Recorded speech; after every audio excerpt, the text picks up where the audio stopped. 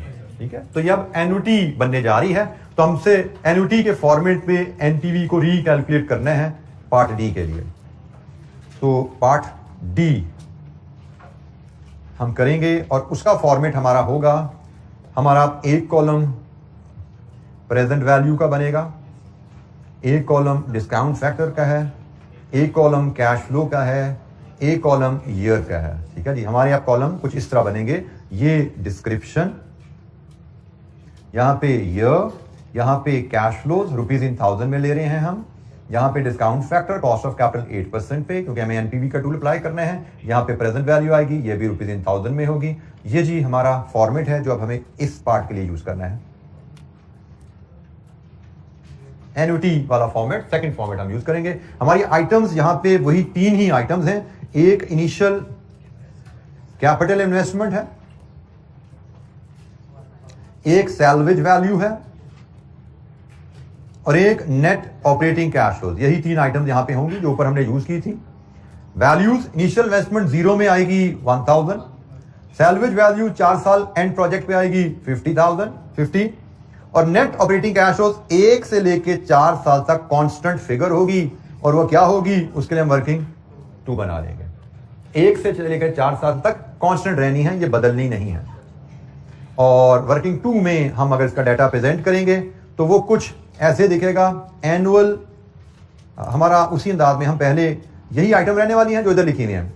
Contribution per unit होगा, annual sales units in 1000 में ले लेंगे, एनुअल कंट्रीब्यूशन आएगा, इसमें से लेस करेंगे एनुअल फिक्स कॉस्ट, तो हमें यहां पे नेट ऑपरेटिंग कैश फ्लोज मिलेंगे जो कि हर साल कांस्टेंट होने वाले हैं। हमने ये सारा डाटा हमने 4 कॉलम नहीं बनाने, इधर हमने 4 कॉलम बनाए थे क्योंकि हर साल हमें पता था हमारी वैल्यूज डिफरेंट आने वाली हैं, क्योंकि हर साल वॉल्यूम फर्क होना था।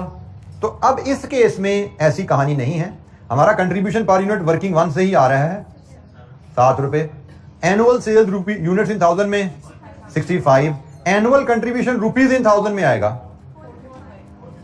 455 और fix cost 90, net operating cash flow 365।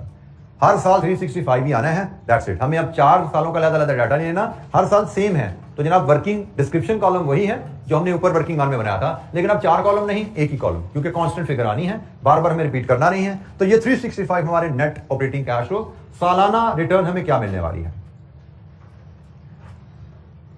इन नेट ऑपरेटिंग कैश फ्लोज को हम अपने टेबल में यहां यूज करेंगे।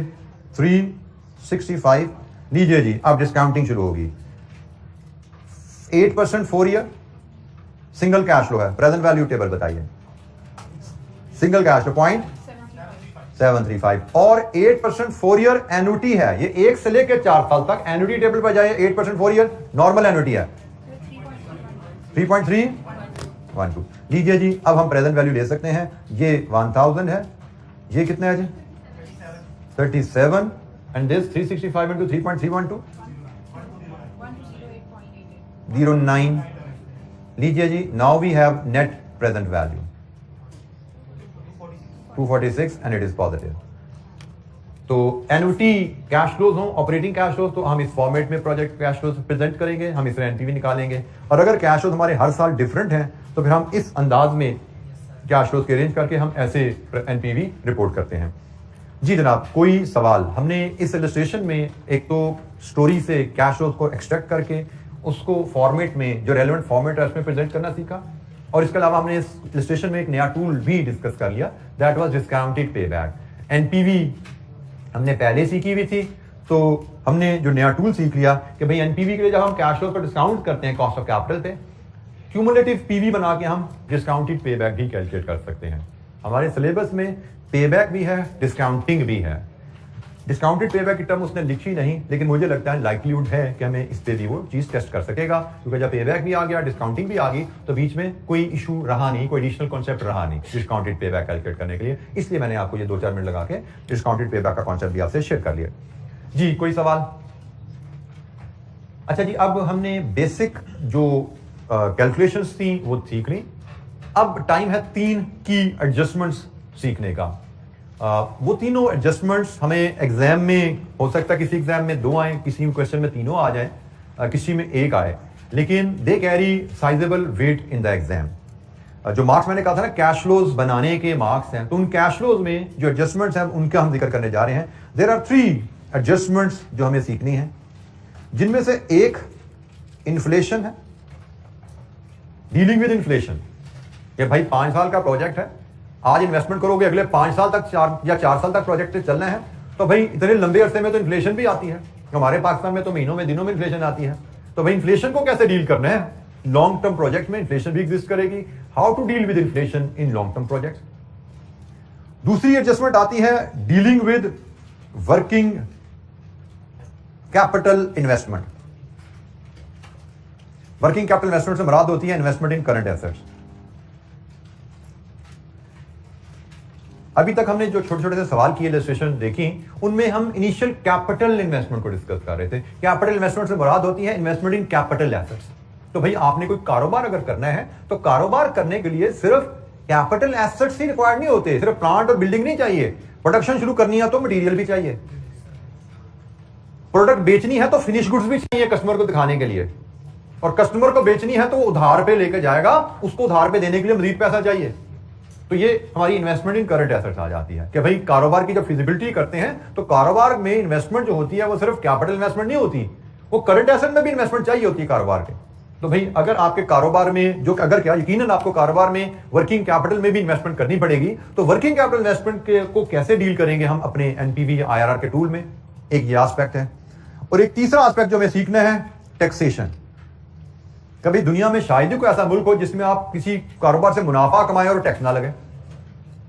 तो अगर हम प्रोजेक्ट की फिजिबिलिटी कर रहे हैं और हम प्रोजेक्ट की फ्यूचर रिटर्न्स मेजर कर रहे हैं, तो भाई अगर फ्यूचर में प्रोजेक्ट से रिटर्न्स कमाएंगे तो फ्यूचर में उन रिटर्न पे टैक्स भी तो देना पड़ेगा ना। टैक्सेबल प्रॉफिट्स कैलकुलेट करके उन पे हमें टैक्स भी पे करना पड़ेगा। तो अगर हम फिजिबिलिटी कर रहे हैं तो फिजिबिलिटी करते हुए फ्यूचर रिटर्न्स में से टैक्स की पेमेंट भी आपको चार्ज करनी पड़ेगी। That is also relevant cash flow. तो हमारी 3 एडजस्टमेंट्स हैं जिन पे हमने काम करना है, और जिसके बाद हम इस एरिया के एग्जामिनल क्वेश्चन कर पाएंगे। It will take us around 3 lectures to complete this topic, जिसके बाद हम फिर एग्जामिनल क्वेश्चन पे पहुंच जाएंगे। हमारा टॉपिक यहाँ पे, आल्दो इसका चैप्टर हमारा कंप्लीट नहीं होगा, इसके बाद इस चैप्टर में थोड़ी सी कुछ एडिशनल कैलकुलेशन भी दी गई है। वो बेसिक सी कैलकुलेशन है, सिंकिंग फंड का कॉन्सेप्ट जो आपने क्यूएम में शायद पढ़ा हुआ है। सो वो उसकी छोटी सी कैलकुलेशन जरूर है, लेकिन एग्जाम लेवल क्वेश्चन के लिहाज से ये 3 एडजस्टमेंट करेंगे। गालबन हमारे 2 से 2.5 लेक्चर लगेंगे, जिसमें हमारी ये तीनों एडजस्टमेंट कंप्लीट होगी, जिसके बाद हम फिर एग्जाम लेवल क्वेश्चंस कर रहे होंगे इंशाअल्लाह। ठीक है, तो आज के लिए हम डिस्कशन यहीं पे ही कंक्लूड करते हैं। कल इंशाअल्लाह हम इन्फ्लेशन जो पहली एडजस्टमेंट है उस पर बात शुरू करेंगे, then working capital and then taxation. जैसे मैंने कहा 2-2.5 लेक्चर शायद लगेंगे इन तीनों एडजस्टमेंट को कंप्लीट करने के लिए। आज के लिए इतना ही। Thank you very much. अस्सलाम वालेकुम।